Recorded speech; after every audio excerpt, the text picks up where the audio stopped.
We did have a town officials meeting on December 9th. A couple of you folks were here in addition to John and Ryan, were in attendance, I should say. I have a few notes to Jen or Sue. I think you were both there, right? Did either of you want to offer a summary?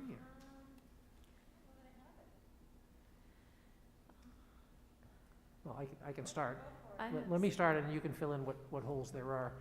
Okay. We discussed holiday shutdown plans, post-Thanksgiving surge, which I think was a reference to the work coming up and not the anticipated COVID numbers, which is also happening, by the way.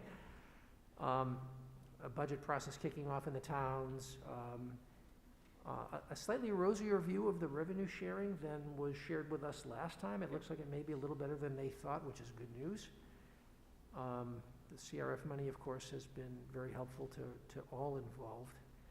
Looking back down through, Perry announced that the applications to replace him were due on the 14th of December.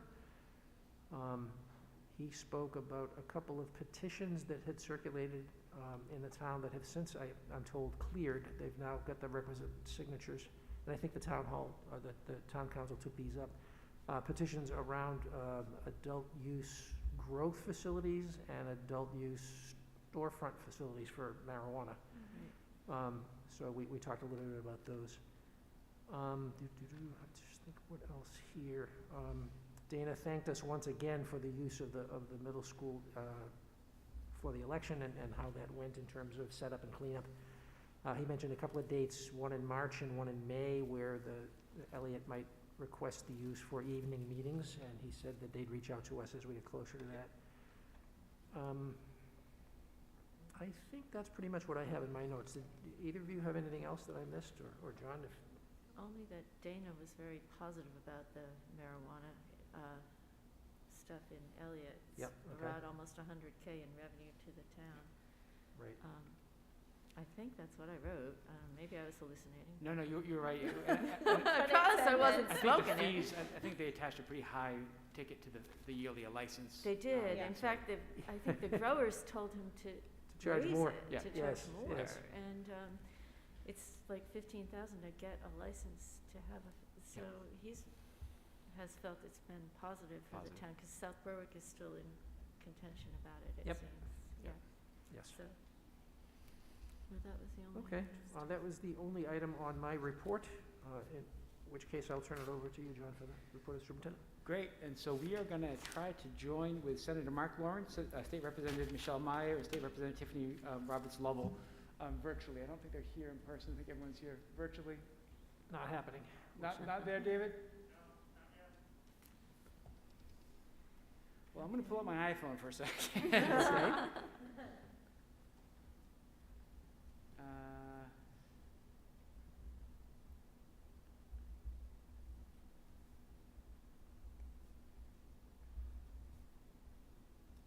Let me just see if...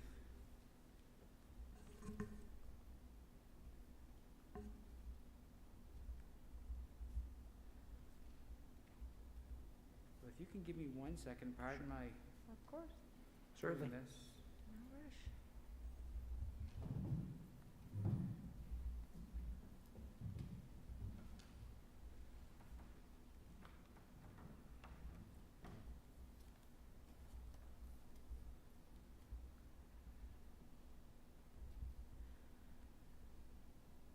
Hi, Michelle. It's John Gary.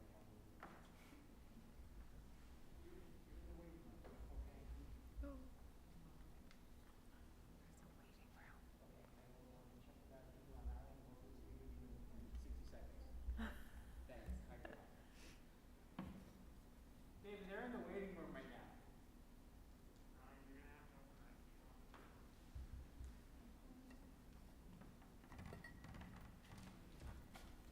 Fun with Zoom. Welcome to the technology age. Yes. Is there the hope that the video of them will be projected behind me? That's the hope. In that case, I think I'm gonna stand over there. Okay, absolutely. You could probably take Matt's Or seat. take Matt's, or Or I can take Matt's. over seat right there.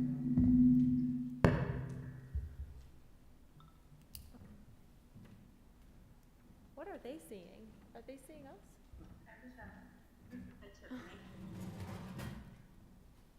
Can you hear us?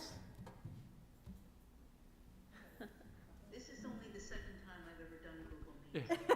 Michelle, can you hear us? Yep, turn off. Can you hear us? Okay, there we go.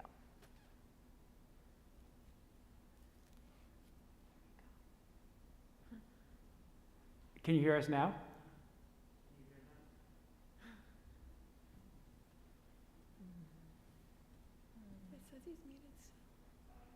Michelle, can you hear us? Barely no. Oh, boy. Text her.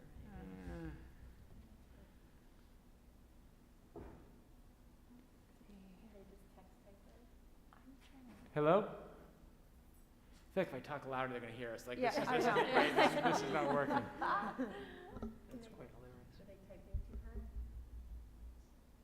Any recommendations, David? I just texted her that she was muted.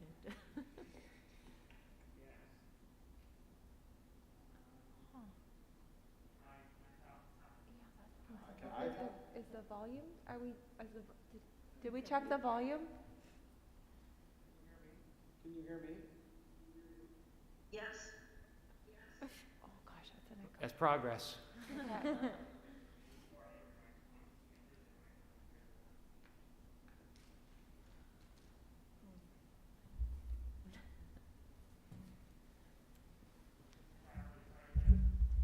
Can you hear us now? No.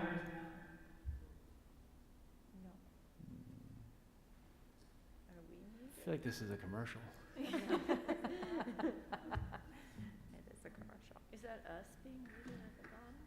That's right. Are we on mute or? That's muted, is that okay? Oh, it's Is muted. that us? Can you hear us? Almost. Oh, yeah. Oh, yes, all right. Okay. Okay, well, thank you for joining us. We're so sorry with the technical difficulties. We really, we really appreciate you reaching out in the partnership, and I want to thank you both for everything that you've done amidst this pandemic, and just taking the time to meet with us this evening. Just wanted to just say hello, and just, I know you're entering a new session, and just kind of talk about, some of the things that we were thinking about, if that would be okay. Is there anything that you want to share with us? This would be a great time.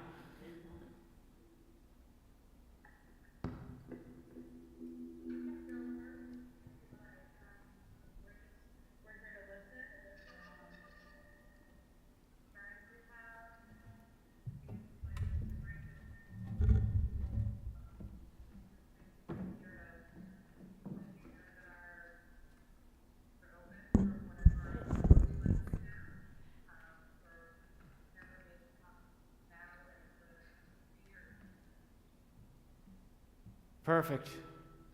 I think we're having a little bit of trouble hearing right now, but I think, for what we're thinking, we had a chance to talk a little bit at our facilities and finance meeting. I think our biggest concern, obviously, going into the year is just the educational funding, and just concerned about schools have kind of morphed into places other than educational institutions. We feed the community. We are now almost a medical facility in a lot of ways. There's just a lot of new stresses that are put on the building, and I don't see that ending soon. And I think, in addition to that, there's going to be some gaps as a result of this pandemic. And how do we, in the midst of a really tough economic time, continue to support education? Because that's obviously what our concern is. Because if there's significant cuts, which I think is on everybody's mind going forward, that's going to be really tricky. And I know you know that as well, but I think for us, that's our biggest concern. Yeah, we hear you, and this is Representative Meyer. There's a real echo on our end, so just in a power through it, but we hear what you're saying. We know the stress is on you. We know the additional costs and the extraordinary challenges that you're facing in these extraordinary times. Education funding is our schools it's the one of the top priorities going into this session. So we hear you and share your concern. I appreciate that, and I would be remiss if I didn't say of just of the support that Governor Mills and then Commissioner Pender has provided for the schools has really been fantastic. The CRF money that we've been able to leverage to be able to kind of get the supplies that we need in order to kind of get school up and running, that allowed us to get some extra staff, by the end of the year, between beginning of the year and the December 31st deadline. That's been critical for us. And so I truly appreciate, I know a lot of states didn't handle it that way, and that's really been enabled us to really open up schools. And I think any of us, when we met in this auditorium in August, if we would be sitting here in December still in session, I think we all would have been taking that and smiled and felt really good about it, and so I'm proud of the work that we've done, but it really couldn't have been made possible without the financial support that was provided by the governor and also, Commissioner Macon. So. Thank you. Yep. We'll let her know that. Thank you. I appreciate that. Is there anything from the board that you wanted to add? You certainly summarized my concerns, John. Yeah, exactly. I'm sorry for the technological difficulties. We are in a bigger space tonight just because we're being mindful of being socially distanced, and so with a new space comes some new challenges, and so that we are experiencing the challenges firsthand. So I apologize. We're all in the same boat, Yeah. trying to iron out the wrinkles and Yeah. and basically fly the plane while we're building it. Yeah. So, no apology required. We're happy to be here and happy to touch base and let you know that we're really grateful for the amazing job that you've done here in our community. So bravo to you. Yeah. I know you've faced some incredible challenges and you've met everyone. So we're really proud. Thank you. If there's anything that we can do, please let us know. I mean, we want to be supportive, and I can't echo how it meant so much to all of us, just the partnership that you've created, and not just from a legislative standpoint, but really from a community standpoint, and really being community leaders. And this is a pretty divisive time in our country, and for people, to model bringing people together and working collaboratively and putting those differences aside and working towards a common goal is just such a great lesson for our students and for our adults. So I appreciate everything that you've done. And we appreciate you coming with us tonight. Yes. Yep, thank you. And please feel free to reach out to us anytime on any issue. Perfect. Absolutely, yeah. I won't do it by Zoom or Google Meet, so. Thank you all very much. Have a wonderful evening. Thank you, guys. Yes. Thank you so much. Thank you. Have a good evening. Bye-bye now. Stay well.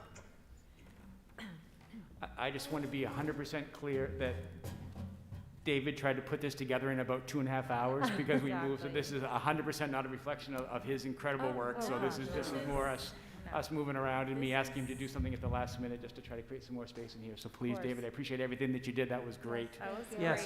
great. No, it's a lot. Sign of the times. Yep. Yes. That's all it is. So what's up next on our agenda, I'm really excited about and I'm really proud of. We have representatives of our civil rights teams from Marshwood Middle School and Marshwood High School. And I know you've heard a lot through letters and some of the videos that you've seen. But one of the things that when I first became superintendent that was a real clear message that I had heard from members of this board was that how do you create student voice? And really how do you give students an opportunity to lead? And this is one of those things where it just jumps to the front of my mind about how the youth will lead the way. And so when we were getting our program together and what we were going to do, kids were ready to run, and these kids started to run and really created a great example for our district. So I would ask that they come down. I can't see everybody in the audience, so I'm not sure 100% who's here. Yeah, I'll take care of it. Okay, this is Renee Caverly, who is the advisor for both the middle school and the high school civil rights team, amongst some other people. And so Renee, it's your floor. Thank you so much. Good evening. On behalf of the civil rights teams at Marshwood Middle School and Marshwood High School, I'd like to thank you all for the opportunity to discuss the powerful work the students have been doing. As John said, my name is Renee Caverly, and I'll provide the big picture of our work, and then I'll let the students do what they do best, speak from their hearts as they affect change.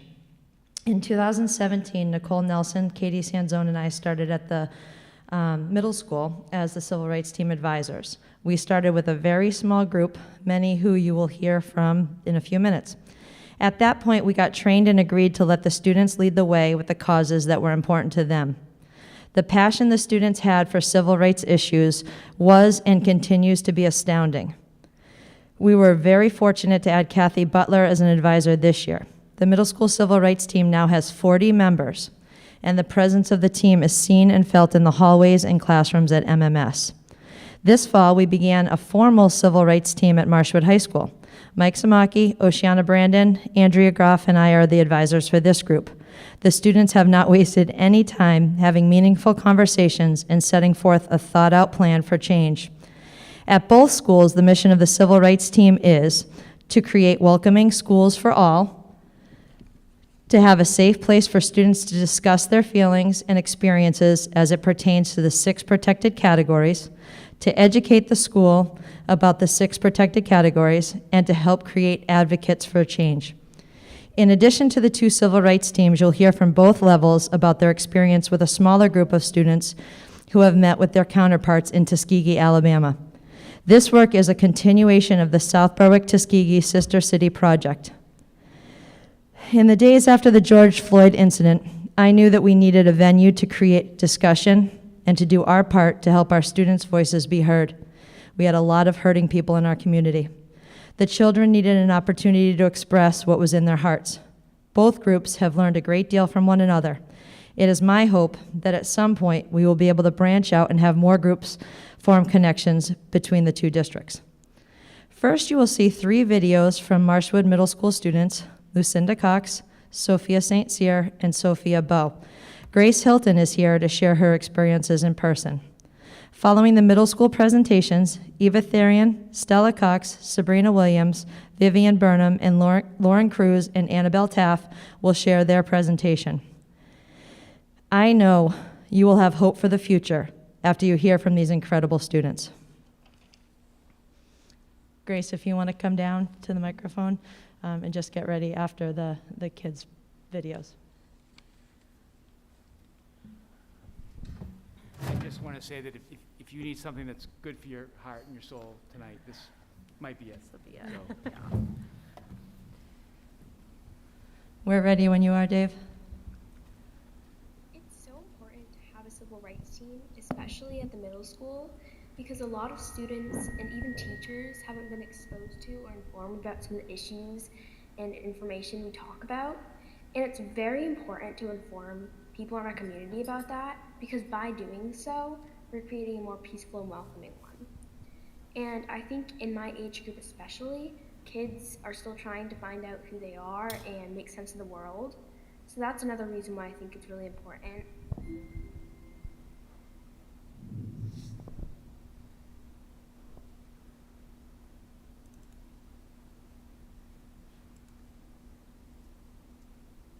Hello, I'm Sophia St. Cyr, part of the Marshwood Middle School Civil Rights Team. I'm here to talk to you about what we did for the Marshwood Middle School Days of Welcoming. One of the things we did was we put signs around the school about the 6 categories. We also,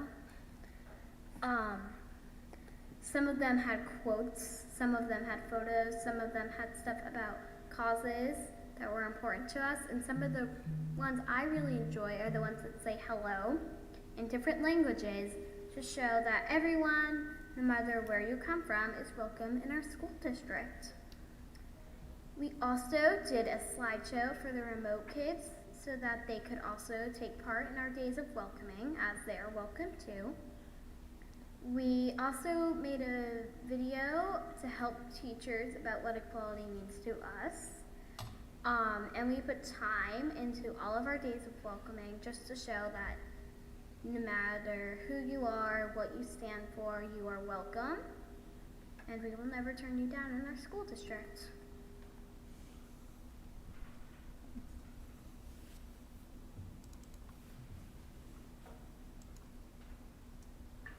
Hi, my name is Sophia Bowe, and I'm on the Marshwood Middle School Civil Rights team. I wanted to talk a little bit about our meetings with the Tuskegee Public School. It's really fun when we meet, and it's really cool to be able to learn about facts and traditions about Tuskegee. And these meetings help me get a different perspective on life, because I get to experience new problems and customs that we don't really have here. We also do a lot of fun projects. Some of the current ones that we do are Pen Pals, Tuskwood Project, a book reading project, and our MMS Tuskegee slideshow. For Pen Pals, we are pairing up a kid with Tuskegee from a kid with Marshwood, so they can write each other emails. I think this will be a great project to help connect kids and have more in-depth conversations that we couldn't really have on calls. For the Tuskwood project, kids can take a drawing of a character around their town and take pictures of it at cool places and we'd then put those photos into videos, and then we'd share those videos with our schools. I think this will help show kids what both of our towns are like. And then for our reading project, our group will pick a few children's books about diversity. A student from Marshwood will video themselves reading one page, and a student from Marshwood will do the same, reading the next page. At the end, the whole video will be sent to the elementary teachers in the district for them to share with their younger students. We think it will be wonderful for the younger students to see this partnership and learn about the topic being read. And lastly, the MMS and Tuskegee slideshow. Kids from both schools can write about different topics from their town, such as festivals, weather, and more. I think this will help kids see the similarities and difference of our town. That concludes my presentation. Thank you and good night. So cute. As I said, if that doesn't warm your heart, I don't know what will. It's every meeting, I leave with a smile on my face for the next hour. I'd like to introduce you all to Grace Hilton. Grace Hilton's an 8th grader at Marshwood Middle School, and she started with us last year. As I said, one of our big goals as civil rights team leaders is to help kids find their voice and learn what's important in their lives. And Grace is a prime example of that, and she's going to share some of her experiences with you. Hi, my name is Grace Hilton, and I'm going to be sharing some experiences. I joined the civil rights team during quarantine, and that was when I was in 7th grade, and it has really helped me find my voice and helped me open my heart a little bit to some change and to help people with change.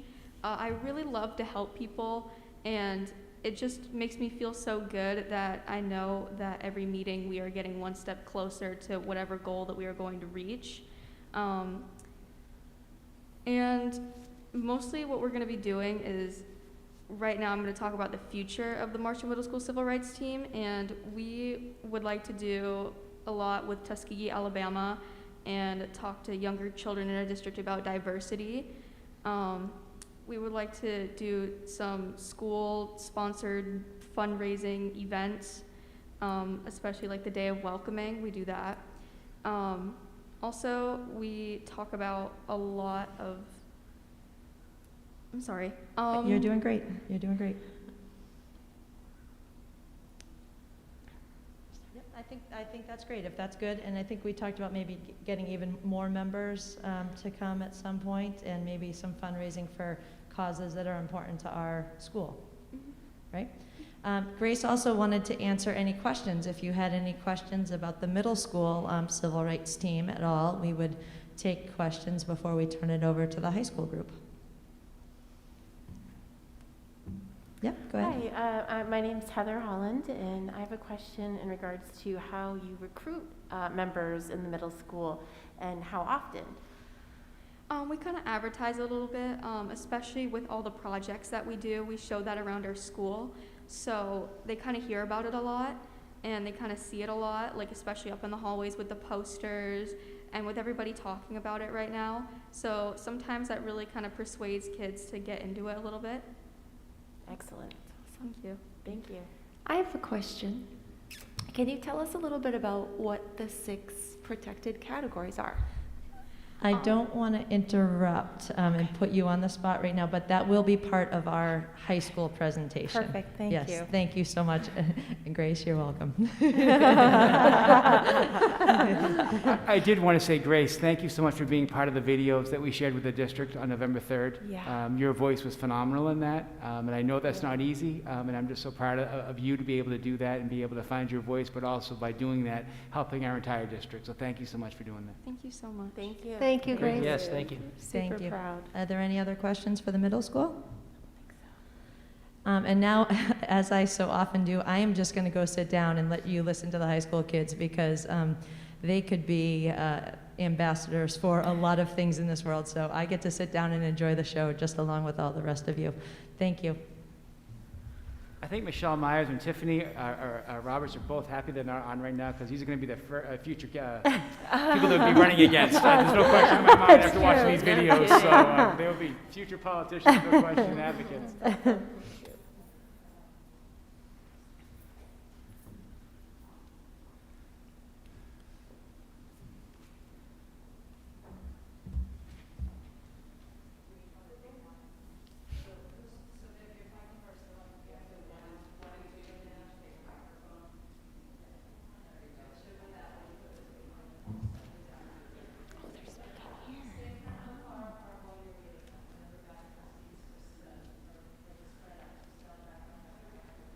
honestly, this is a great example for all of you just to kind of see like what the day is like, where you Yes. have kids and just, let's, the social distancing, let's keep Yes. apart. I mean, so there's, this wasn't planned, but it's real. Like, Right, this is- right, sure. yeah.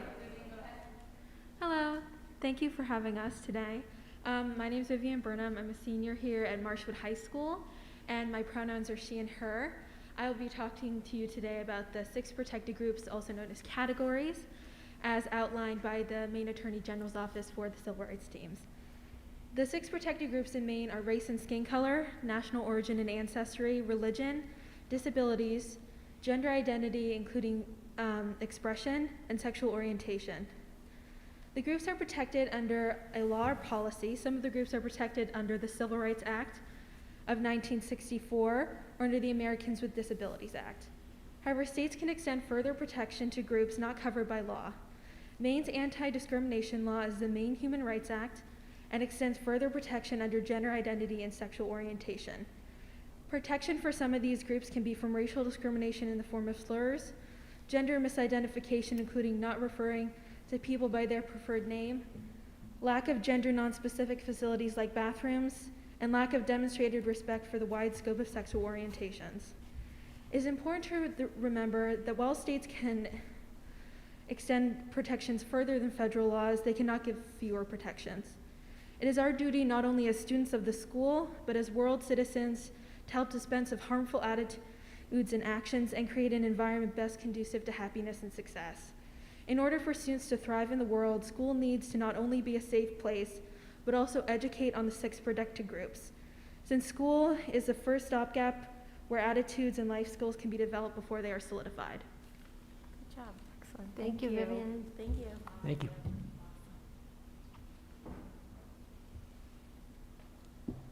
Hi, my name is Estelle Cox, and my pronouns are she, her. And I was going to talk about the civil rights team growth. So, the civil rights team began at the middle school when most of us were in 7th grade, and it started with about 20 kids just getting together in a room after school and has now expanded up to 2 times that amount. We also have a civil rights team now in the Great Work School, and this year we wanted to start one up at the high school. We felt that it was important for each school to have a civil rights team, which is not only a group to help educate students, but also a safe place to make new connections and become more understanding and open-minded people. Each meeting, when we talk about what we want to see change or what effect we have on the community, it always comes back to making people kinder. The younger that students are when introduced to the civil rights team, the longer they have to grow more comfortable with inclusivity and to become better civil rights activists. In our world, the youth will be the people who bring the change, and if we're helping to teach students kindness and respect for all, we're truly making the world a better place. I think it's safe to say that we have all found a home in the civil rights team, and our wish is for every child to have the same opportunity within our school district. Thank you. Excellent.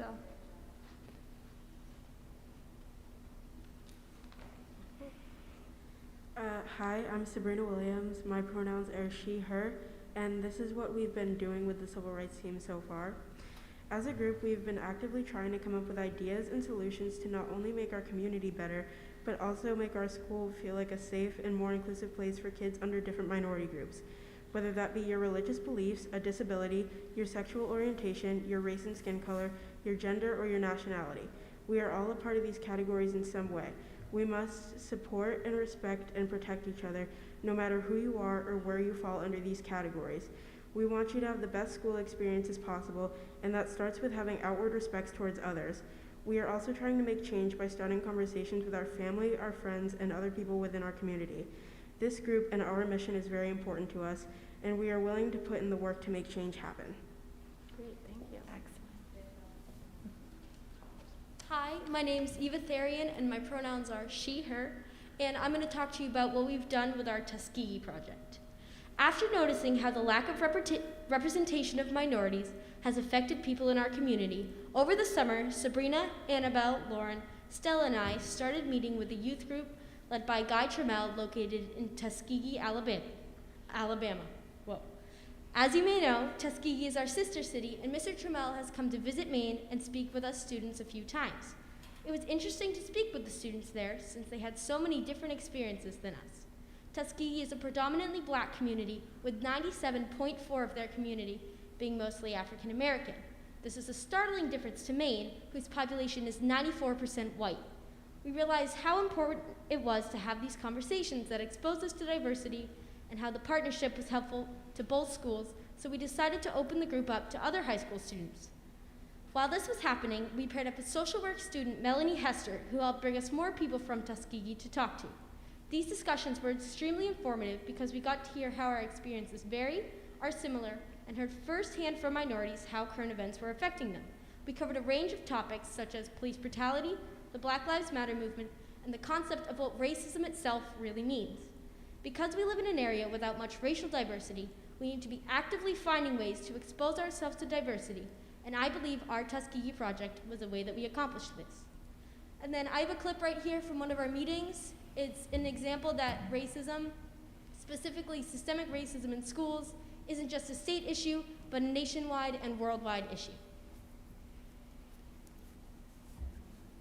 Do you ever, when I was in school, because I've lived in Maine since I was 2nd grade, and like Kai, I've only been the only Black person in my whole graduating class. And since you're the only white person in your grade, do you ever feel that awkwardness when they start talking about slavery and you just have one looking at you like, that's your fault? Yes, actually, when we did talk about it, everybody looked at me. Looked at you, right? Right? Yeah. Slavery and everything. And you're like, oh, you're like, that wasn't me, like, that was me. I was like, everybody wanted to fight me, and I was like, yes. Like they said, today we're gonna talk about slavery, and everyone went. Yeah. See, that's the thing here. It's like everybody whips your head to the only Black person in the class.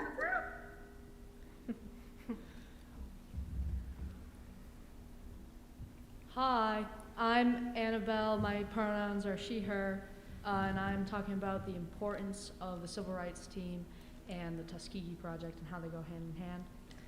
Civil rights are an important matter that should be constantly discussed. Our team allows students to get together and have conversations regarding social justice and social issues that are prominent in our school. We gather weekly to speak on ideas and possibilities that would help move Marshwood to be a more socially and culturally aware place where students can feel safe in their own identities. The Tuskegee Project goes hand in hand with our Civil Rights Team because it gives a handful of us the opportunity to speak with students from Alabama. Our differences on the surface are significant. Their district that they attend is predominantly Black, whereas our district is predominantly white. However, when we speak on topics like civil rights, we have similar intentions. The integration and acceptance of diversity is something that both the Tuskegee and Marshwood teams are striving for. With our Marshwood Civil Rights Team, we are working towards that integration. Thank you.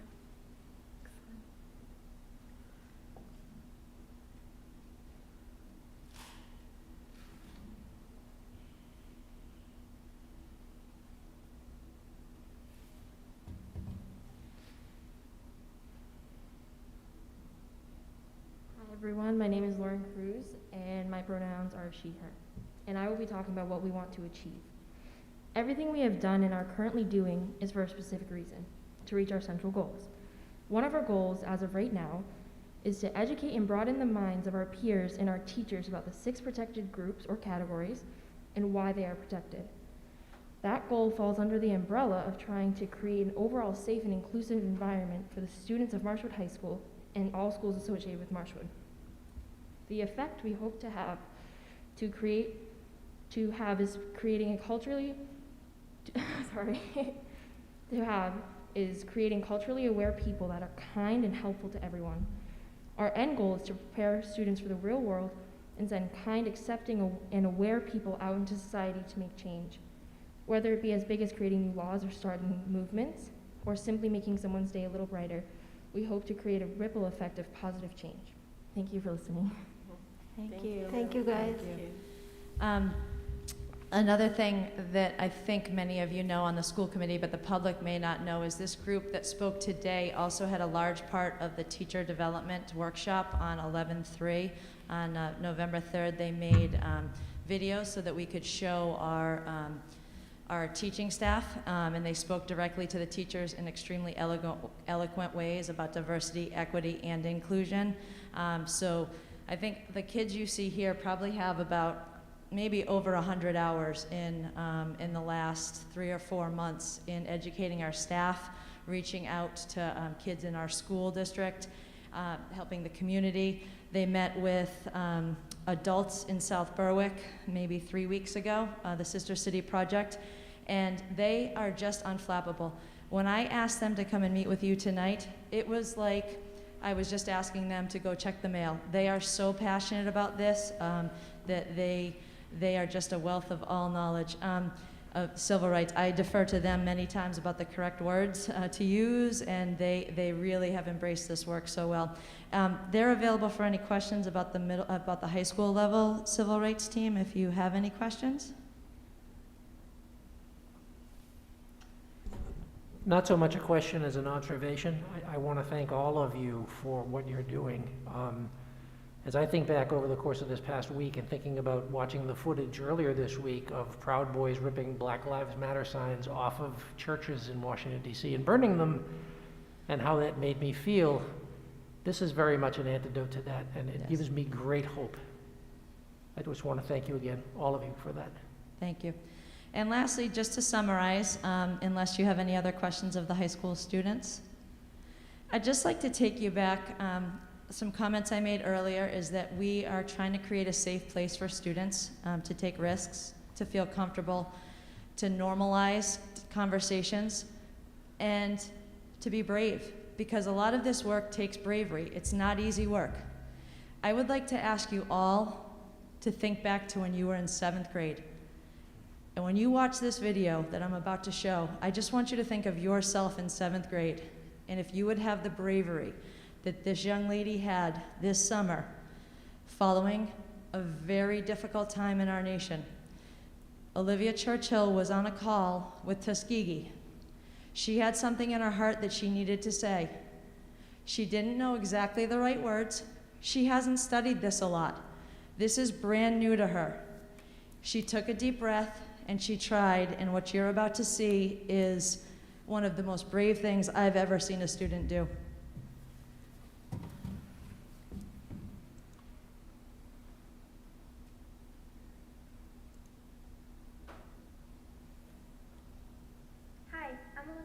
I'm in 7th grade and part of the civil rights team. At the end of last year, we got to meet people from Tuskegee, Alabama. As normal, I didn't know what to expect. I just thought I'd be quiet and just learn. But turns out I did something pretty brave. One thing that I guess you know, kind of like Black Lives Matter or No Lives Matter and Black Lives Matter. And one that stood out to me was, I understand that I will never understand, but I can. That one really speak to me. I don't understand it all, but I do stand for it. Like I want to do all this stuff, but I can't. It's hard to explain. No, you did a great job, beautiful. That was awesome. I'm proud of you, Olivia. I'm so proud of you. As you can tell, I was very nervous, and I think that video or that clip still affects my life today, because now that I know that I can speak up with stuff like that, and it just makes me braver by the minute. That was a little clip of something a lot bigger, and a lot of people spoke that day, and a lot of people learned something, especially me. And I think it's something important, because knowing that you can talk to your community or talk to people out of your community and be like, here's what we need to focus on, here's what we need to bring to people's attention, I think that's so important, because it just brings awareness around you and around people, and not only does it affect people that are dealing with this or people that don't even know about this, it also affects you, because you know after that you've done something right, that you've tried your hardest, and that's kind of how I felt. But not only is it important to spread awareness for me, around here, it's also important to people from Tuskegee. I like you already.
feels it, and like you feel that emotion, like someone's there in my brain, like they're talking, you feel your, like that gut in your tummy turning, and it's like exciting, your voice starts to tingly.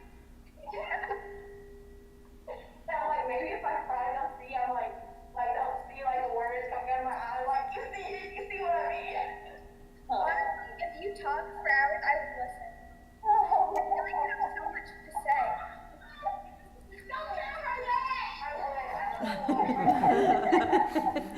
Olivia, I think you found your soulmate. I think we did. I'm gonna say this now, because if I don't give up, Mom, you just don't know how I feel like if I embody my young 30, I'm 52, and the way you are, I was that when I was your age, and I feel like somebody's really.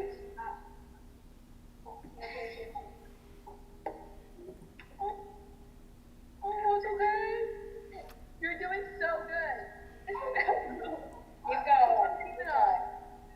Listening now. We're listening to each other. And so just to have the conversation and not be the angry black woman, that's my only smoke. Because I'm really happy. I can say intense about what I care about. And everyone's just mad. I'm like, no. So y'all, let's continue this. I promise you, I figure this is the one and done. Mr. T, we gotta figure this out. Yeah, we literally still haven't even talked about George Floyd yet, and I'll figure this out. I've got to go. Thank you guys so much. Thank you. Thank you, Shan. Thank you so much. But I got to go. Okay. I got to go.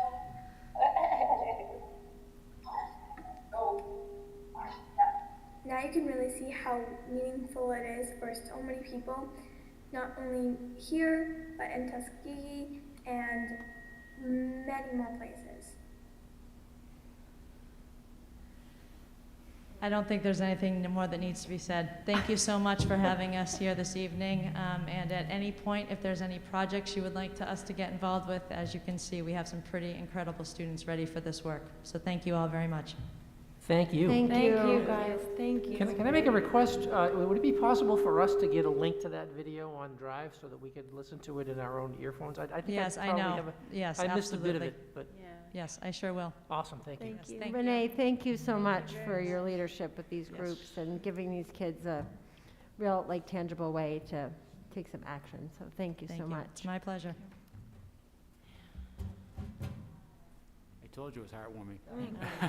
Incredibly impressive and inspiring. We have a lot to learn from these kids. A lot.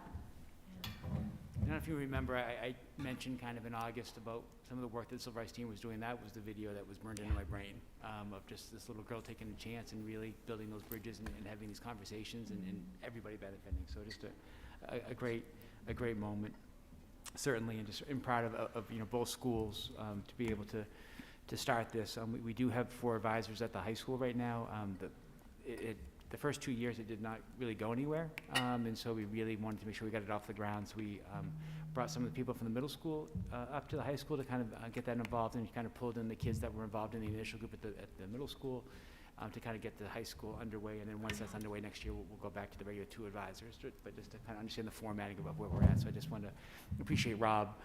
Really, this is something that was important to us, and we really wanted to make sure that it happened. And so we're also working and bringing the civil rights team to Elliott Elementary School. And so obviously at a 3rd grade level, it's a little bit different than at the high school level, but it's really about having kids understand and start having conversations about differences and similarities, and being able to really learn how to advocate and ask questions, and how to be respectful. So there's a lot that goes into it. So I met with Dr. Harrison this morning about that with regard to Elliott as well. So as a side note and as a secondary piece, but it's also great to see an opportunity for students to be engaged. And so if they want to feel a part of something, this is the things that we need more of right now, where kids can be involved, feel like they're not alone, feel like that their voice matters. I mean, all the things that we talk about with that emotional, mental health, social emotional learning, this is all really important stuff. So as many things as we can seek out as a district, we're trying to do those things in order to make a difference for these kids right now in the midst of the pandemic. And that's the part that when you watch that video, you lose sight of the fact that this was in the midst of the pandemic. And so which just tells you how special it is. So thank you. I just wanted to provide a COVID update and then also some recommendations that the board asked me to bring back. I did want to let you know that I sent the email out to all of you today, but we had a positive case at Central School. As with some things with this pandemic, we thought were clear, and there was a little bit of lack of clarity with the CDC, so we need to get some better understanding tomorrow. But this is the third case within a 2-week period, and typically by the old standard operating procedures, that would typically put us in an outbreak. But there's some different criteria that they're using now to apply to that, and so we need to get some clarity on what that really means for Central School. And there seems to be some questions around what tests would actually constitute an outbreak. So do we need to have a PCR test as opposed to a rapid test? And so we need to get some clarity around that. I just want to say, though, that there is a possibility that on Friday, if we don't have clarity and there's still a possibility that this is out there, that we may need to have that school go remote for that day, or that day not to have school. I'm not there yet, but just to understand that we want to be on the safe side, that if there is an outbreak, but we're just waiting for the proper test, I think we just want to be careful about keeping kids safe at that building and the staff safe at that building. So I'll make you more aware of that tomorrow. That may become more clear. Judy will talk to the CDC tomorrow to kind of get some more clarity, but just to I know the email today must have had a little bit different twist to it, and so that was why there's a little bit different twist. So just so you understand that.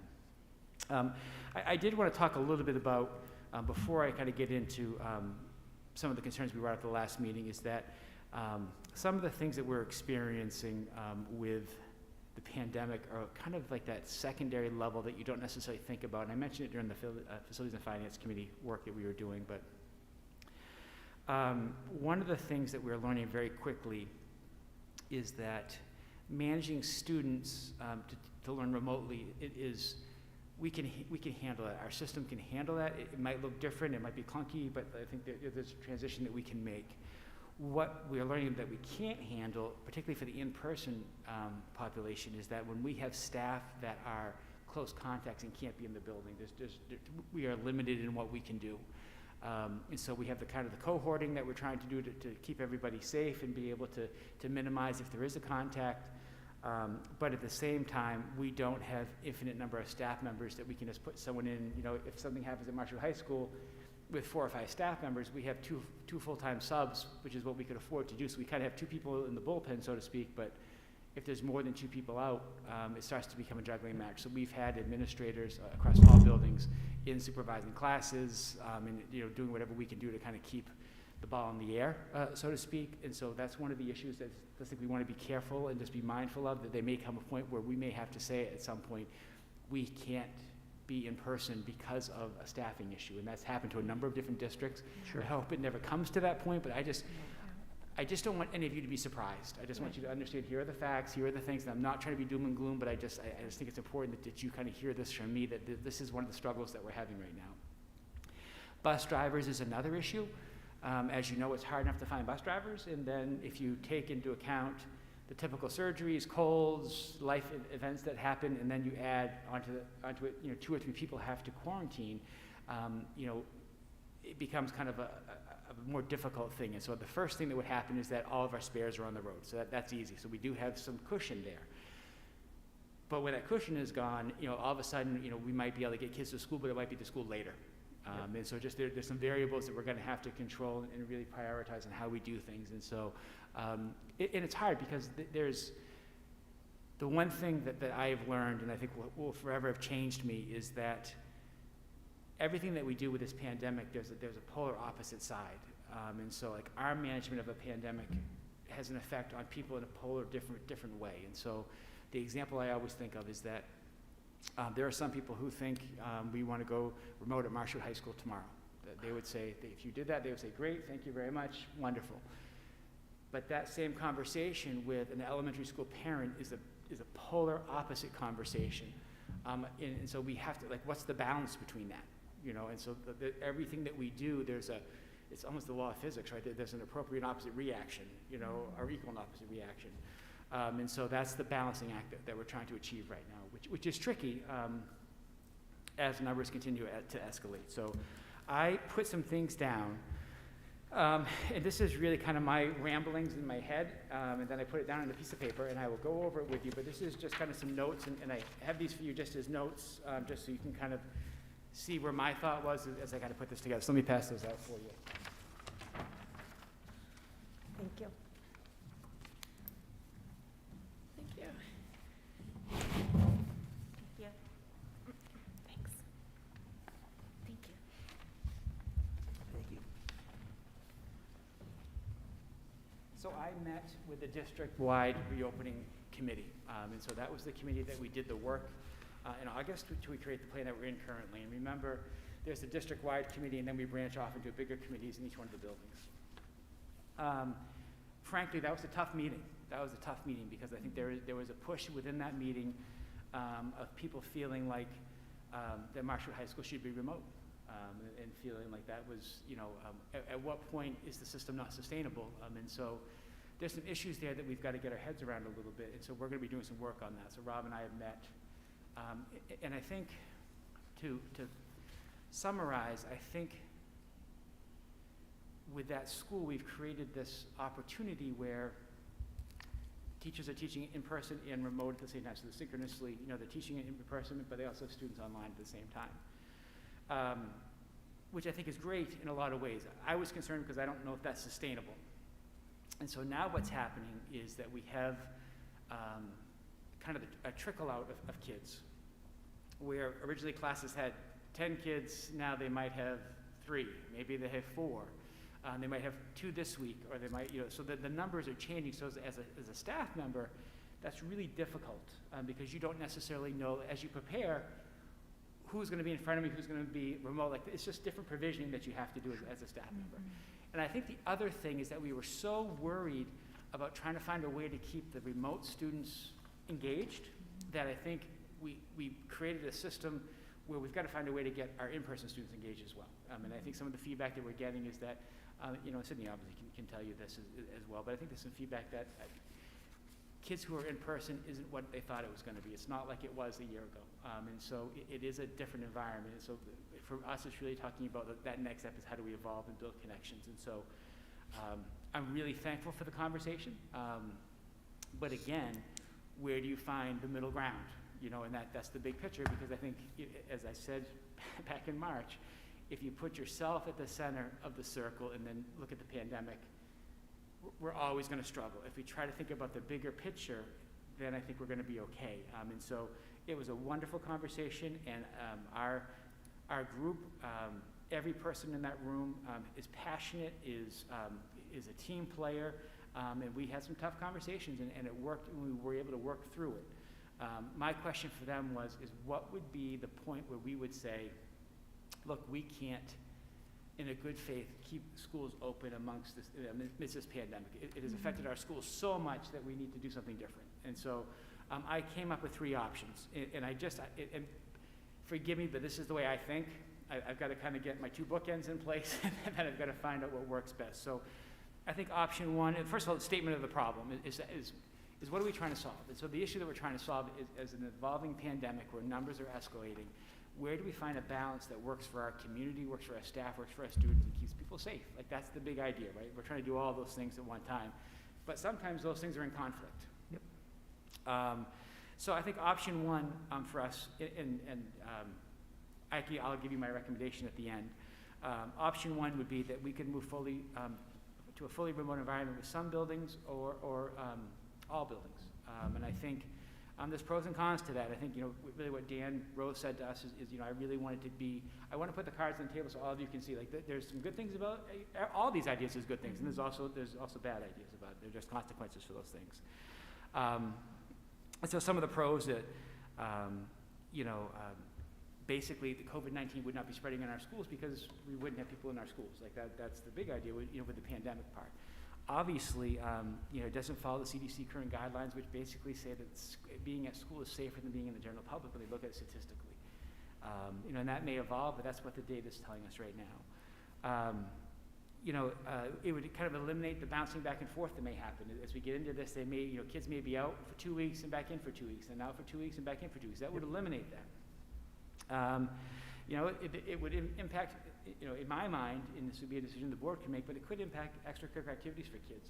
I would have a hard time sitting in front of you saying it's the pandemic is so severe that we're going to go fully remote, but then at the same time we're going to have basketball practice at 2 o'clock. Like that, there's a contradiction there. I think we would have to work through, or you would have to work through philosophically as a board. So, you can read through my notes, but this is kind of the pluses and minuses.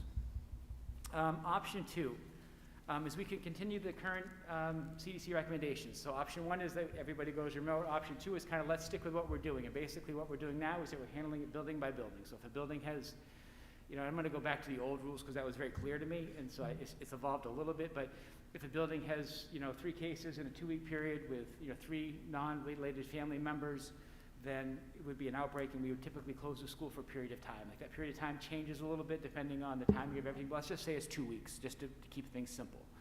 And we would stick with that. I think the positives are, it's the message that we've had all along. So I think parents, whether they agree or disagree, I think they've come to accept that this is kind of how we manage things, which I think there's some logic to that. It's fully supported by the Maine Department of Education, the Maine CDC. And it's based on a daily case rate that's in our schools. I mean, that's what it's based on. I think the cons are the conditions across York County may be different. And so for a county to go red may be far off, and maybe there's a community that's being hit harder than others where a community may be impacted. And so how long do we wait? Do we wait for all 5 schools to have outbreaks before we shut everything down? And so I think this allows us some local control.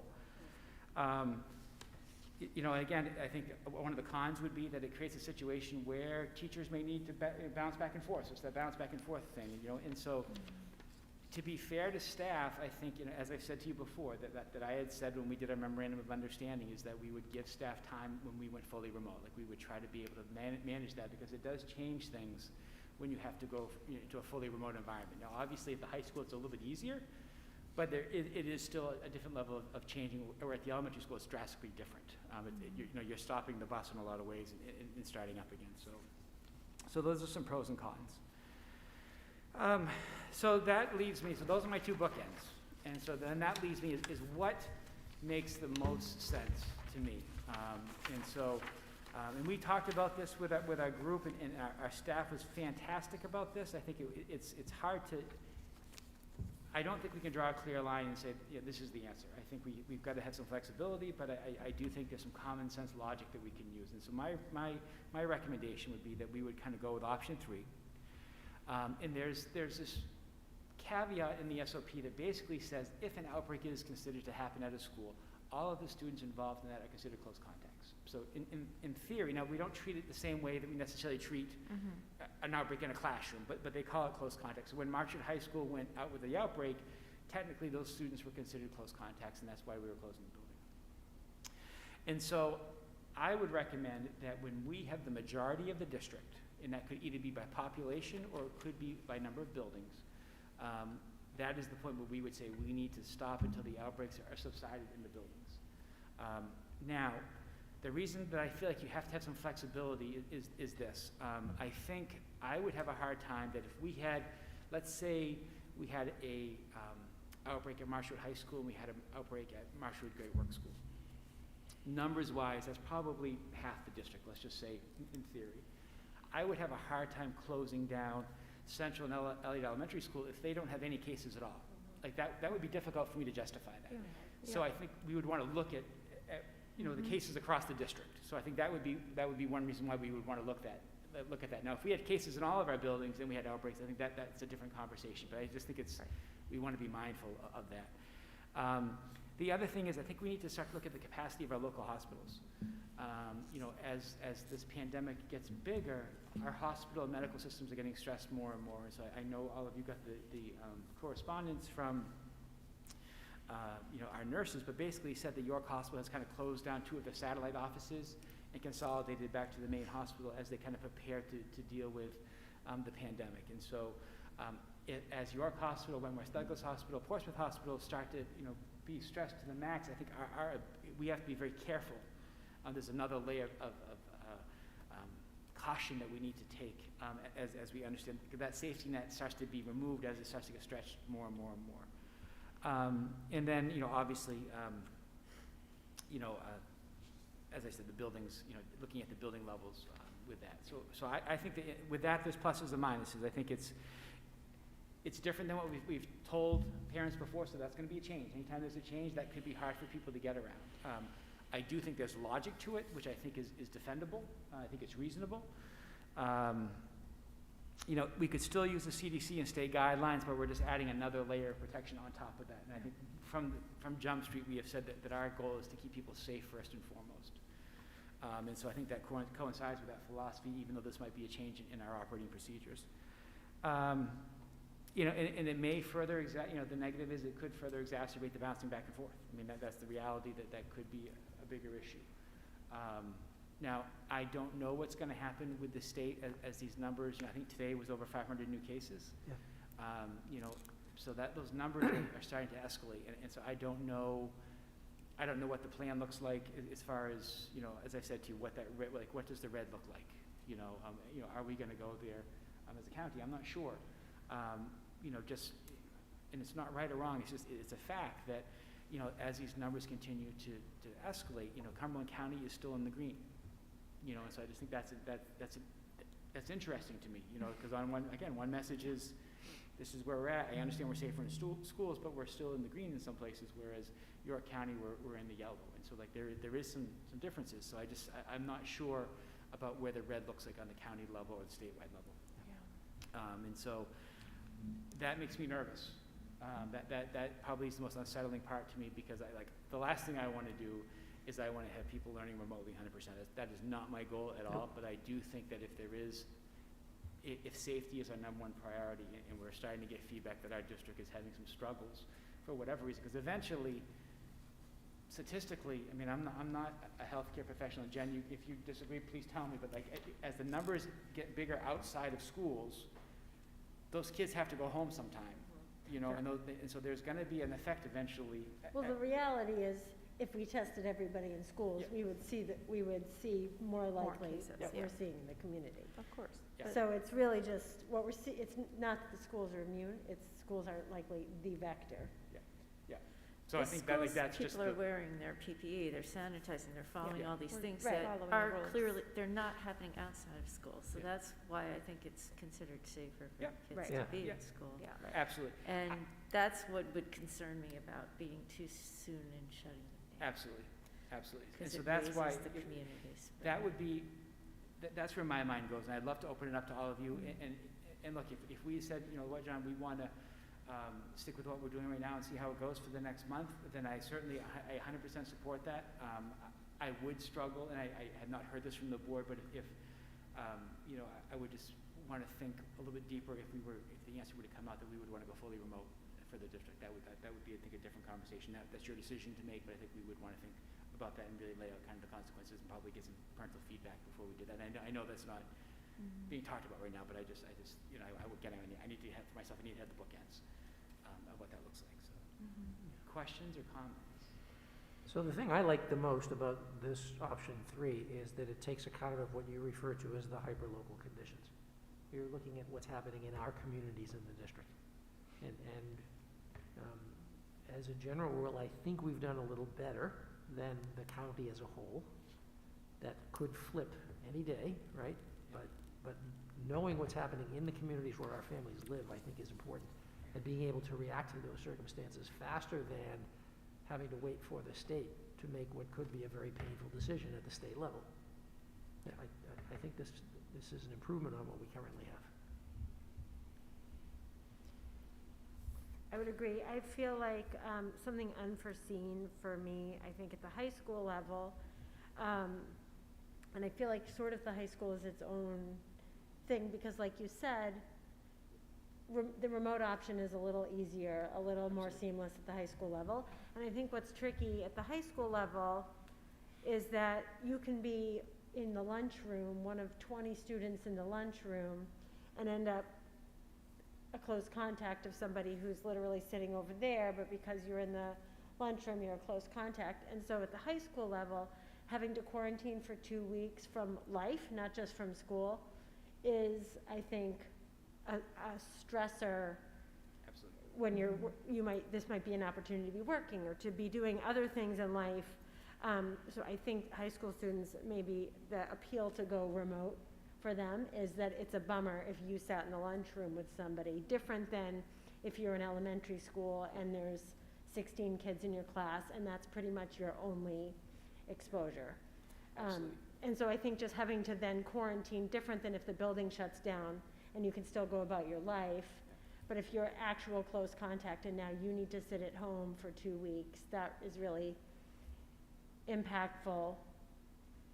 And so the appeal to just eliminate the risk of that at the high school level, I think, is really there. And so, but I think kids are struggling with, or parents of high schoolers, we're encouraged to stay in the option that we chose initially, and we want to be helpful to do that. But the stress of having to quarantine if you're a close contact, but you were really not a close contact. Do you know what I mean? Absolutely right. Is real. And I think that was one of my biggest concerns, is that the cohorting at our other buildings is much tighter and cleaner. Yeah, right.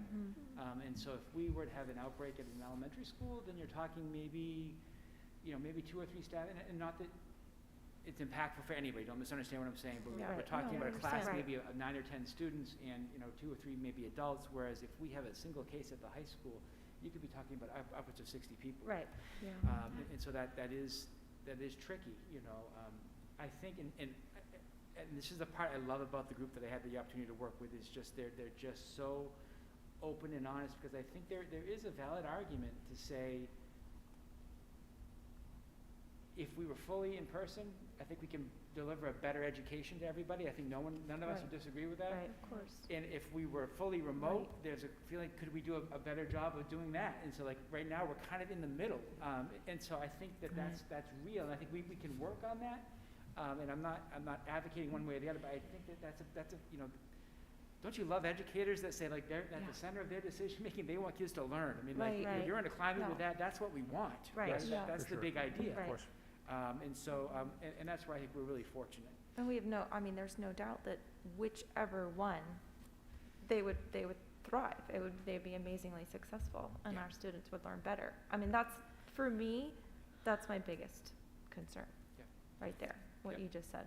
That I think the quality of learning, teaching, the stress level of that, the back and forth, all of it together for me makes me kind of think a little bit more.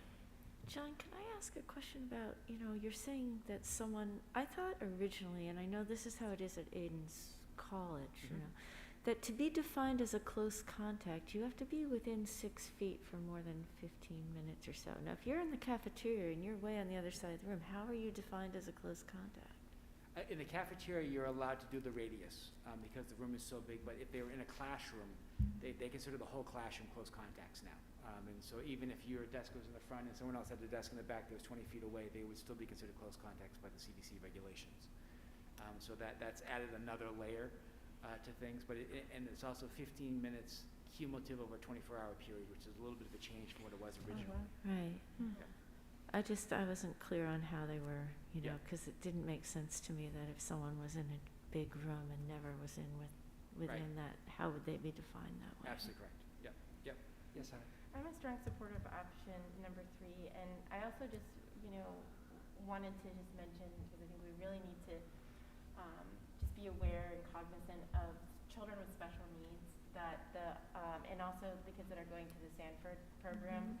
By shutting down and having remote only, you're taking away that piece of their learning they need and their routine, and especially special ed learners in the high school level, it's a whole nother ball game. It's not elementary school where they're doing basic things and you can have them sign up to some sort of computer program to do letters and sounds and things like that. It's a whole nother level. So I would be very, very wary of shutting down the high school altogether and not having that hybrid model. So that's why I'm leaning towards, number 3. Okay, thank you. I think it's important there's some variables we can control. And so one of the variables that Rob and I kind of talked about is that this kind of coming and going of students has to stop. and we need to draw a line in the sand and say, look, if you want to be remote, then that's okay. Right. No problem. But you need We'll to give you the choice, but pick. we need to make that decision by, let's just say, January 11th. Sure. And then, and then at that point, we're going to ask you to stick with what you have. And I think, Rob's talking to his staff about that, and they're working that through. I just think if we can eliminate that stressor off staff, I think that's an important piece. We do have, I'm going to say approximately 40% of our school right now at the high school who is remote. And so that number has grown since the start of the school year, which again, I get it. And, I think if I was a parent, I'd have a tough decision to make, and I would have to kind of fall under, what my child was telling me, and so I don't want people to feel pressure that they have to stay, but there are some people who need to be here every day, and that's really important, and I would hate to take away that option from people. Yeah. But at the same time, I do think, and I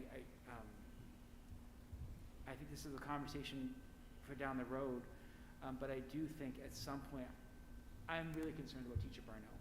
And I'm just going to be 100% clear about that, where our teachers are working incredibly hard. Yes, and trying to keep a lot of things going in a direction. So there may be, an opportunity where we might need to think about how can we support them if it's a reading day to be able to kind of get themselves caught up. I think they're also very concerned about the kids who are falling through the cracks, because chasing kids' attendance right now is really difficult. Yep. And so, and I'm not there right now, but I just want to put that out to you, because I would be remiss if I didn't share that with you, because people that I have known for a long time are saying to me, John, we are working our tails off, but it is a grind right now. And I know we're fortunate to be able to work. We're fortunate to be able to have our schools open, and I'm so thankful. But the reality is these people, you saw it tonight. Yeah. It's not just about bringing the civil rights team here. It's that, that I've got to, orchestrate, how do I move 8 kids from here to there in the midst of course of a day, and then worry about social distancing. Is this person wearing a mask? Is that person wearing a shield? Is there a doctor's note for the shield? Is there, there's, where is this person? Didn't check in online today. Do I mark them tardy? Do I mark them present? Do I mark them absent? Like there's a lot, there's these little idiosyncrasies that kind of go into this. On top of, we've basically created 5 mini schools within their schools with these remote academies, which you've added another layer of a different kind of management. And look, again, I'm not complaining. I'm just trying to tell you the facts of what we're dealing with. This is different. Yep. Very stressful. So Absolutely. Can I ask what happens to extracurriculars and sports with these different options? I think that's ultimately would be up to all of you. And I think, obviously if we're in yellow or red, there are no, after-school activities that are in person. And so I think that would be a conversation that we would have to have, but I think there would be, again, the yin and the yang, there would be people saying, wait a second, you're telling me I can't take my child can't go to school, but at the same time, it's okay for a kid to go to basketball practice? No, that's what I'm saying, you can't do. Yeah, that's and there have been some school districts that have done that. Like I want to be clear, and I'm not passing judgment. I'm just saying, like this is one of the conversations. So again, it's not like this is what the job of the superintendent's become. It's like you're becoming like the hands of justice as to like what's fair, what's equitable, what makes sense, and trying to find that middle ground of balancing things on the pin sometimes. Yeah, I hope that though we as a district start encouraging the extracurricular activities more after school, in the sense virtually. Yep.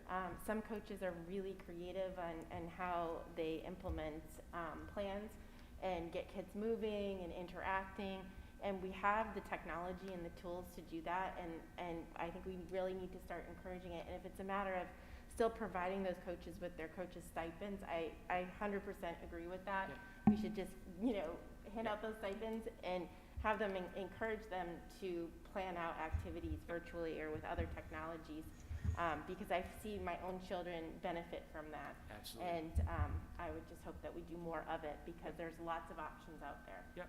I think one of the things, so first of all, we have paid all of our high school head coaches for the winter season, just so everybody knows that. Oh, good. And so the expectation with that is that they are coaching and practice every day. We have held off on the assistants because I would be hard pressed to say that we're going to pay a freshman basketball coach if we don't necessarily even know we're going to have a freshman basketball team. Like we haven't had a tryout yet. I don't mean to pick on basketball, but that's just it's an easy example. I do want to look at as we get closer, and I met with Rich Buzzell today a little bit about talking about how do we start offering the remote options for kids at the middle school. They didn't really have a fall opportunity. They had maybe 4 or 5 days where they could kind of come after school and do, they had some soccer in the murals that they were able to do, but it's very different. So how do we incorporate some of the virtual things to give those kids some opportunities as well? I mean, I just, I'm sure all of you saw the sad story about the young person in Brunswick, obviously of just wanting to, whatever we can do to get kids involved and feel like they matter. And that's, and to me, like the civil rights team is a great example. And I know I said it earlier, but that whatever that is, whether it's the central school kids I mentioned it before, doing the Nutcracker. I mean, that's a great way to, like, making sure you're involved. If we do it virtually, let's be creative. And our staff, we are so blessed. And the conversations that we're having are really, they're focused on being safe, but like, what does education look like and what's sustainable? And I just think that I just want to be able to put that out there to you, that's one of the concerns that I have, and I've got to get a plan in my head on how to deal with that. I think, frankly, we all have to get to Tuesday first, and I hate to say it that way, but that's the reality where we're at right now. Yep. We're going to limp to the finish line, and then we're going to take a chance to catch our breath. Yes. So. Is there any formal action that you want this board to take on this recommendation at this point, or is that for the next meeting, or? What I would recommend is giving you an opportunity to think about it a little bit. If you have, certainly have questions, this would be something that I would want to roll out to the community for the second semester. Obviously, we had talked about before that if the environment changes where we're getting a rash of cases, then we would probably need to meet. And I try to communicate with all of you in the event that we have a positive test, so that you all are on the same page. But I do think maybe just give you a chance to kind of process it a little bit, because I think the reality is it's a yin and a yang. There's for everything that we do, there's there's thoughts. Sydney, am I missing anything? Am I being fair about the representation of where kids are? Yeah, I feel like it's good. There's definitely been a lot of online extracurriculars like Interact Club and Student Government have been doing really well. We'll talk about that more. Yeah, I think that, and for sports too, I know at least for cross country we did a lot of virtual practices, and so did soccer and all the other sports. And I know that they're trying to carry that on into the winter sports as well. So I think it's going to be good. It's doing well. Are you seeing any art classes, that musical arts? I know my children have music class after school, but like art, like painting, drawing. Are you seeing any of those offered? I'm not sure how art club's doing. I'm not sure if they've had any meetings yet. But okay, just wondering. Yeah. I know the chorus is meeting. They've done some virtual chorus work. Yeah, and I'm pretty sure the one I play is going to try to be virtual too. Yeah. As has band. As has band. Yeah. David's a rock star. Yes, he is. But I think those are the conversations that we're having now. And so really, the clear message is this: is that, and I hesitate to say this, but I'm being honest, and I wear my heart on my sleeve, and you either agree or you don't agree, but I think we've got the social emotional learning is more important right now. Is making sure that kids feel safe, that they feel connected. Like that, to me, obviously the curriculum's important, and I don't say that lightly, but I think, if we go back to Maslow's hierarchy, that the feeling of being safe and belonging is the priority. And then once we feel safe and we belong, then we can learn and we can self-actualize. Yep. And so I think that, we're really trying to get that message across. And so, again, it was a tough meeting, but it was thinking back on it, first of all, I'm happy that we've created an environment where people felt comfortable to share an opinion that maybe that I didn't want to hear, right? I mean, I think that says a lot that we were able to do that. And then to do it in a way where people had their voices heard, but we're able to kind of, let's talk this through a little bit. And sometimes there's no easy answer for this. I mean, like everything that we do, there's a consequence, but I think trying to put that, all of us in the middle of how do we do that. That being said, some of this information could change, when we have this talking conversation. Christmas vacation. Yeah. I really appreciate this outline. It's super helpful to know what you're thinking and what could come up, but I think we all know that this could go right out the window depending on what variables come up that are unexpected. So this is super helpful. Yeah. I don't feel like I could vote on it right this second because we don't know what this actual situation is even going to be. Absolutely. Which could affect this. And really. that's the part that's, like, so when you create a plan, you want to have Yeah. some flexibility to Right. adapt, because you don't Yeah. want to keep creating a plan every week, because then you're chasing something, Right. you know, like a kitten chasing a string down the road, you know. Exactly, but I do agree with you that option 3, right in this very moment, seems, Yeah. my opinion, probably the best of the options. It's not awesome. Yeah. It's not perfect, but it's the best of. And as you said, supported by the people on the committee. Yes. Yeah. I think when phrased the question of what do we do if we have, so having multiple cases, I think Yep. the committee was, you know, I think the conversation about whether to go remote at Marshwood High School is a different conversation, Yes. because Yeah. that's Fair. But, Yeah. so the way I broke it down was that we have the two bookends, you know, and then we have kind of in the middle, you know, is it 2 schools, is it 3 schools, is it the majority, like, how do we find a logical stance to have? And I think that, you know, I think people had a chance to talk, and I said, you know, I need to take a chance to process this information a little bit. You know, there's just a lot out there, and you know, So I think the ask for us is that we study this Yes. over the next couple and a half weeks. Yep. Expect to see something on the agenda for the 6th of January? for the 6th of January, and Yep. to kind of have that conversation to say, look, you know, and again, you know, numbers could change at that point in time, you know. Sure. And also, I don't know anything, I'm just talking, but, you know, January 20th, things could also change nationwide, and I don't know what that might look like, but that's something, Right. just, Right. there's a lot of So many variables, things that can you know, that are out there right now. Is the color designation red, yellow, green, is that taking a break over winter break, or how does that work? Great question. I called Eileen King, who's the Assistant Executive Director of Main School Management, and they had said that they were going to continue to do that announcement over the break, which obviously would put it on, you know, the Christmas Day and as well as New Year's, and so maybe it might be a little bit earlier.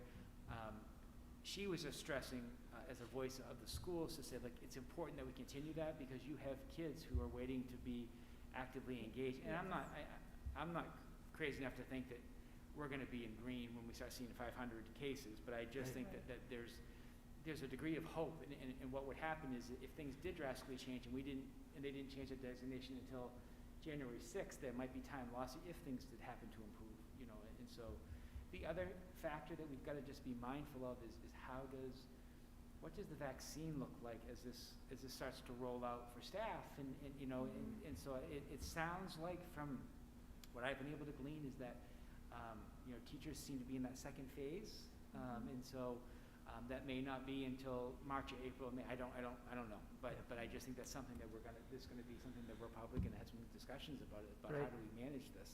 And as I said before, I think that this is where schools kind of get leverage to be able to help be a delivery mode. I would not be shocked if we were asked to partner with the state when it came to those things. Sure. Just like we do with the flu clinics, right? The same kind of idea. So, any other questions? I appreciate you know, you hearing me through. And again, some of this may seem like ramblings, but it's Not at not. all. No, it's It's not simple. It's important. It's really thoughtful, actually, really helpful.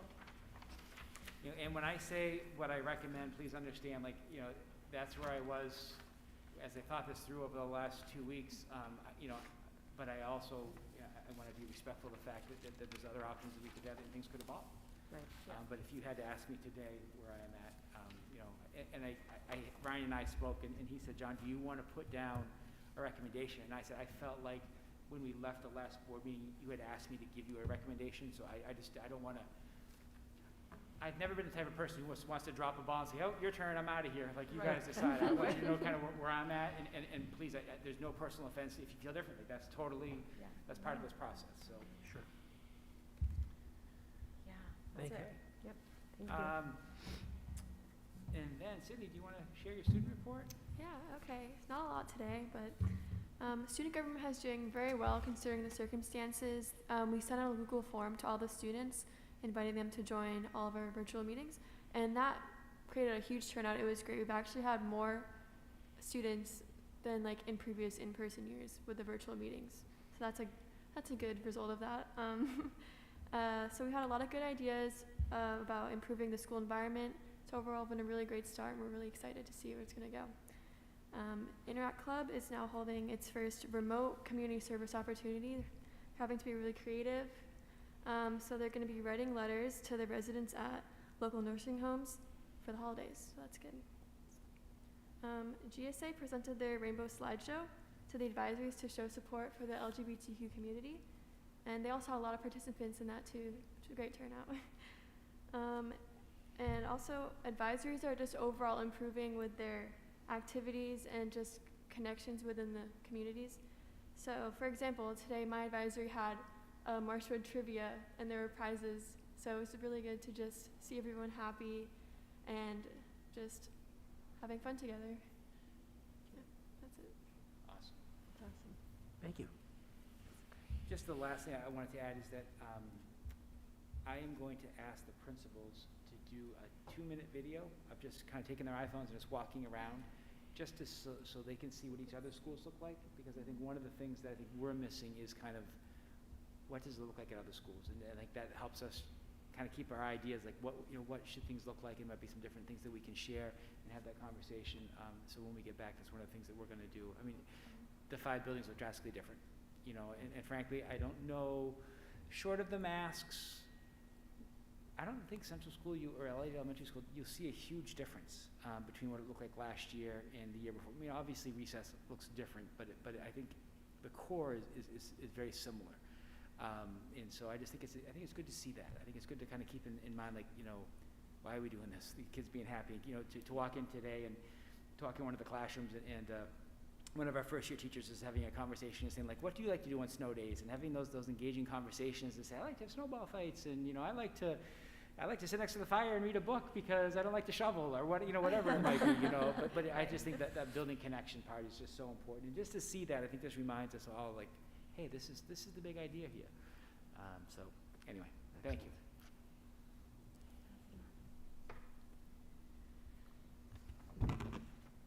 I presume that concludes your report? That concludes my report. Thank you. Yeah. We did have one item of correspondence that I wanted to report on. I believe all of my fellow board members received a snail mail letter from Senator Lawrence inviting us to get with him around anything that we might perceive to need legislatively. Pretty much what we did this evening with our 2 representatives. So just wanted to take note of the fact that we received that as well. Which brings us to the report of the committees. Both committees met today, so we'll start with Finance and Facilities. Who was here? Lisa, you were here. I was here. This is not my forte. I'm just going to say it. All right. Do you want me to do the numbers? I barely follow along. No, I'm learning a lot. It's great, but I'm still relatively new, so I'm just trying to get the language down and all of that. Okay. If you've got a good sense, I would love for you to give an overview. I can certainly read a few of my notes or fill in the blanks. Sure. If Excellent. there's anything you missed. Okay. I can do that. In the main, our general fund cash balance is okay, but not great. It's a number. It's around $2,900,000 that ordinarily would look pretty good, but we do have a 3 payroll month in December, so that's going to deplete. In general, revenues are ahead of expenditures, and both are below budget. So from that perspective, things look pretty good. We're starting to see some federal grant money come in. We received a one-time payment on a state subsidy payment on adult education, so that looks like we're running well in the black, but that'll spend down again over the course of the balance of the year. School nutrition, due to some adjustments that have been made in food purchases and staffing assignments, we're actually controlling that spend a little bit, so the deficit is lower, or is starting to flatten out actually, so that looks pretty good. CRF money, we now had 3 rounds of CRF money, spending that out, and although it does not reflect it in this report, as of December, we're starting to get some reimbursements, so that's really good news. So we'll see those reflected in next month's report. The 61% of budget balance that we're at is a little bit ahead of where we usually are, but again, there's reason to believe that will spend down. I believe Ryan said to the point where we can expect probably to see a smaller cash balance at the end of this year than we typically do.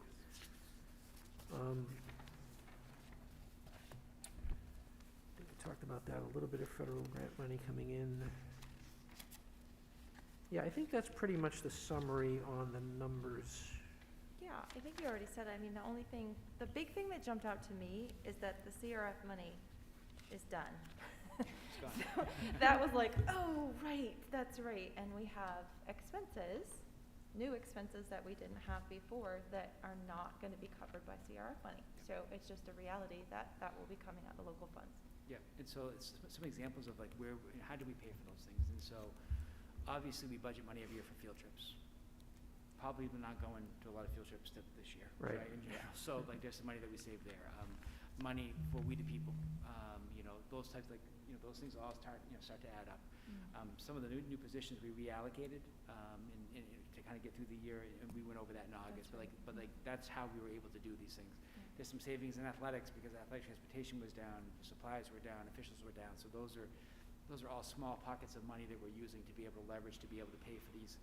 I think it's 11 and a half new staff members that we've had to kind of bring on or change their positions in order to kind of make our system work right now. So that's how we did it. So it still works. Still works. It's all good. The numbers still, if it doesn't, Ryan reminds me it's not working. Ryan works his magic with them. Yeah. Lisa, do you want to speak to any of the facilities updates, or?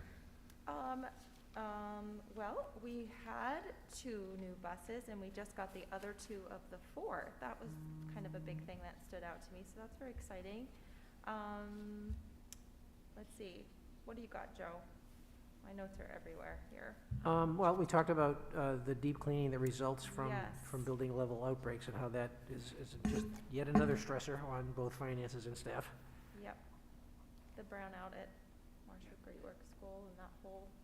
Yeah, so the brownout was a result of, we have a 3-phase electric system that goes into the building. It appeared that a vehicle of some sort hit the pole, knocked one of the phases out. As a result, with 2 phases into the building, there was enough power to kind of trick our equipment into think it was trying to run it, but it could never fully run. And so as a result of that, we had a number of motors that burnt out. And so we're looking at trying to purchase a surge protector or a shut off that if we lose all 3, one of the 3 phases, that will shut everything down to kind of save our equipment. It's pretty pricey, but this is the second time that this has happened in the last year. And so that brownout is, for whatever reason, at that school is the only place where we have this issue. And so we'll try to get a price and bring it back, but obviously it's something we'd like to fix if we can. Right. Can I just add, to go along with that, and I know I mentioned to facilities and finance, but the reason that we had to cancel school on that Monday was because it wasn't necessarily that the building was cold, there was enough lights on, but the real issue is that when the air exchange is not working, we're not able to provide that air exchange that we need to have in order to be able to be safe in a pandemic. And so that was ultimately the reason why we said we were going to cancel school and we sent our staff home to work remotely that day, just because obviously safety is the priority. So. Right. That said, you reminded me, this one exception aside, we've been running the ventilation systems in all of our other buildings at something like 3 times capacity, and so far so good. Yep. It's a little bit chilly. The high school, I think, is some of the lower pods can get a little chilly, so we ask people to kind of dress appropriately. Windows do not have to be open. I think that was some confusion for some of the staff, and so we clarified that. If they want to have windows open, they certainly can, but I just think there's a balancing act that you're trying to reach with. This is a great big building, and we're trying to run heat in here, and so as I said to you before, there will be an increased heating cost this year due to that. Great. Okay. Education Policy Committee met today as well. I was not able to attend. Can someone update us as to what happened? I will. Thank you, Jen. Yep. So we met and we discussed 1, 2, 3, 4, looks like. But we're going to be bringing those forth for readings at the January 6th meeting. Okay. So I won't go into full detail unless you want me to. John initially talked about making sure that our policies are being appropriately updated on a continual basis. He just sort of opened the meeting up with that. And then we talked about policy JICK, which is about bullying. And like I said, I won't go into details, but the gist of that was looking at the MSMA recommendations and mostly just adding some of the language that they recommended in their version. There was some new main laws around the language for sexual orientation and gender identity definitions, so that will be added there. And just ensuring that the language as far as designees for bullying investigations was updated with the MSMA recommendations. And again, that'll be coming at the January meeting. Great. And then we looked at JICK-R, and again, looking at the MSMA recommendations for some small language changes there. That'll also be coming at the January 6th meeting. JICK, there's E1, E2, E3, and E4.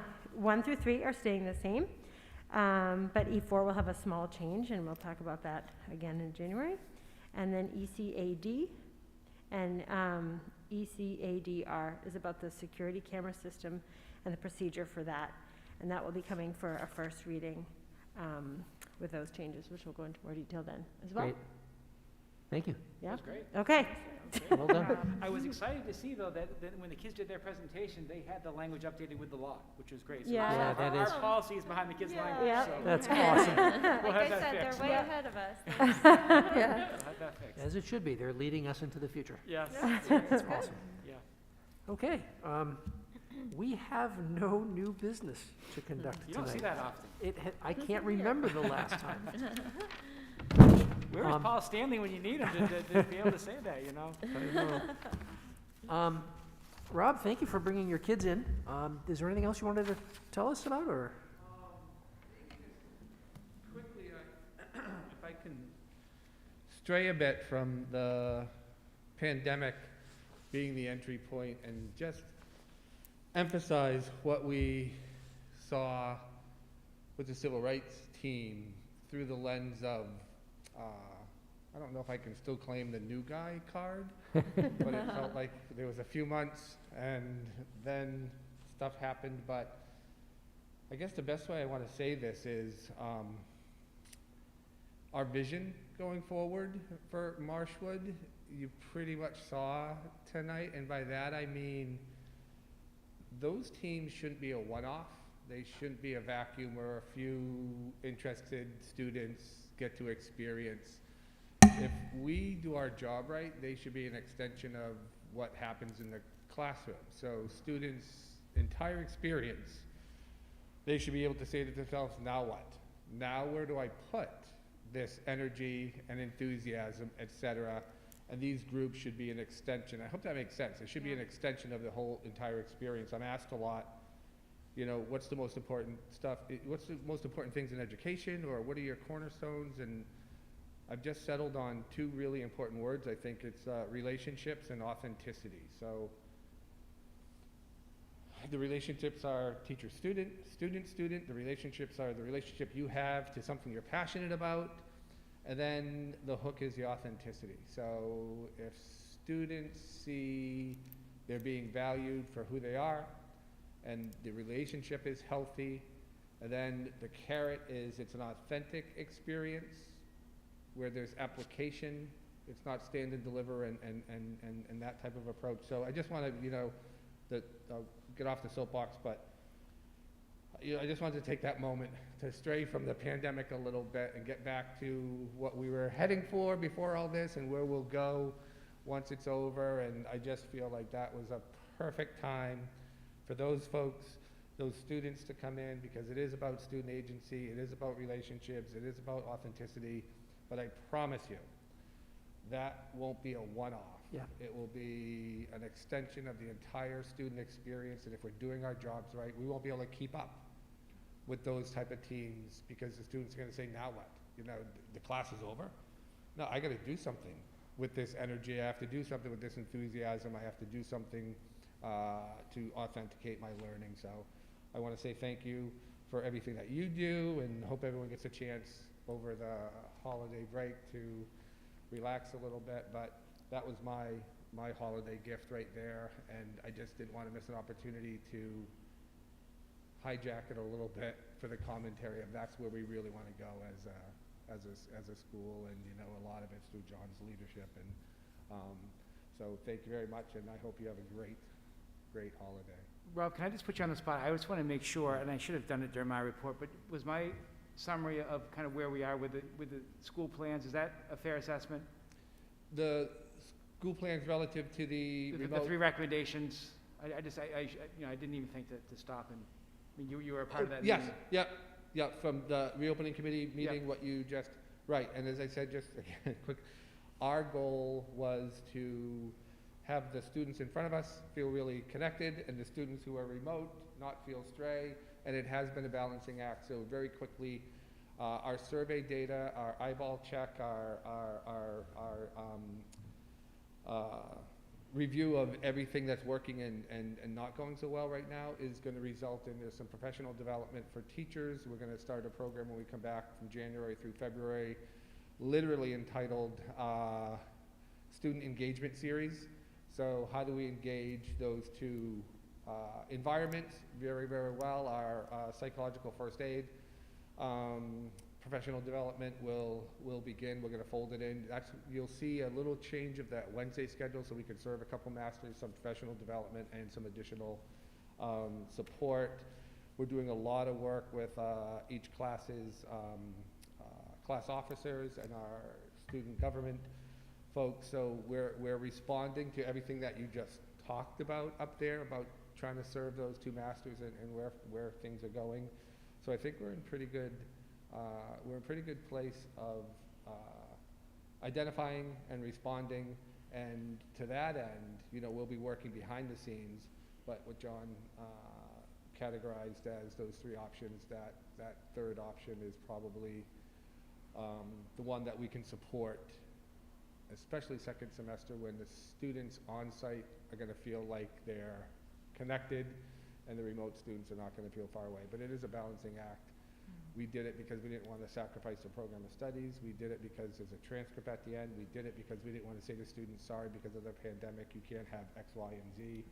So maybe, you know, in retrospect, maybe it was a hustle error. We're trying to do too much, but I think we've got some good data for us to be able to respond very strategically and keep people sane, and the students feeling connected. Our parent survey, it was 60% the question of your priority right now.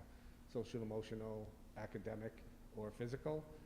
About 60% social, emotional.